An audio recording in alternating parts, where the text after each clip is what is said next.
Hey, how's it going? ZmanTheTech here, and I want to thank you for tuning into SnoleyGames. As always, I appreciate you very much, and today I'm taking a look at the 8bitdo Lite 2 Bluetooth gamepad, model number 8bitdo, manufactured by 8bitdo, with the connectivity method of Bluetooth and USB-C, release date of June 14th, 2022.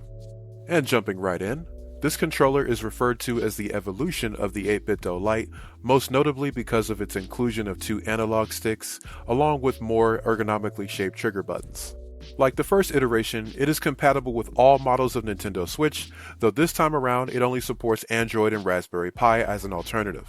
It still retains the toggle located in the top middle area of the controller, although this time it is marked with an S for Switch and a D for direct input respectively. This time around the controller includes rumble vibration and motion controls for Switch only.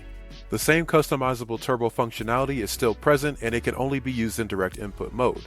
And once again, the controller makes use of the 480 mAh rechargeable battery with 1 to 2 hour charging time, and the battery can last up to 18 hours when fully charged.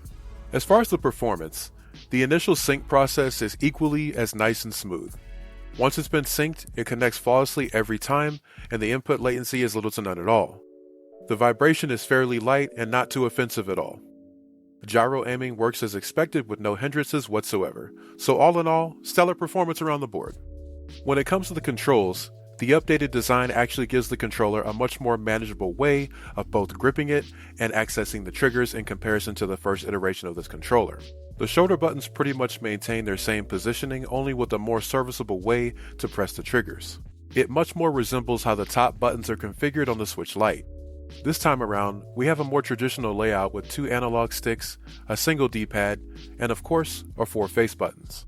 The D-pad is less clicky and feels more like a standard membrane style this time, though it still performs with great precision, no doubt. The analog sticks work great and very much resemble the ones on the Switch Lite, though I did notice a lighter feel to them. The 4 face buttons feel less tactile and more like a standard membrane, unlike the previous model feeling a little more firm. Overall, they feel more light and airy to the touch and are much easier to press. I'm not opposed to either, though I am inquisitive to know what made them decide to change the method in this iteration. As far as the build quality, 8bitdo once again never ceases to amaze with their ability to design a controller that not only feels of quality, but also performs exceptionally well all around the board. The weight of this one feels pretty close to the Lite 1, if not slightly lighter somehow, which is interesting because it has more components within it.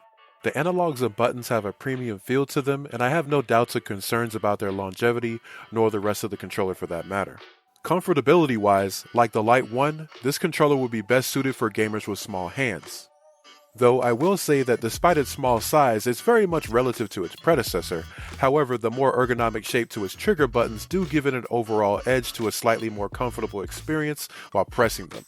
So, in conclusion, the 8bitdo Lite 2 Bluetooth gamepad is a major improvement over the previous model.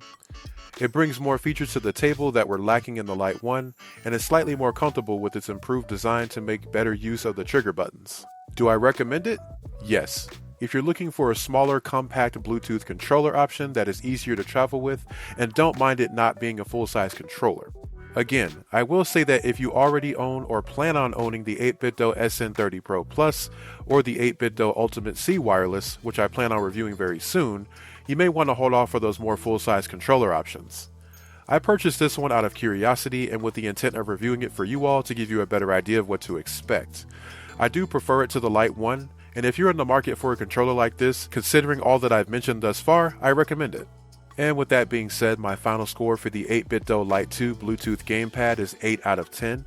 If you have any questions, comments, or concerns, please feel free to leave them down below. I'll answer them to the best of my ability. And if you like what you've seen, be sure to hit that like button. It helps out a ton with the algorithm to help push my content to others like yourself. And if you're new here, consider subscribing for more content like this. Have a good one. Take care.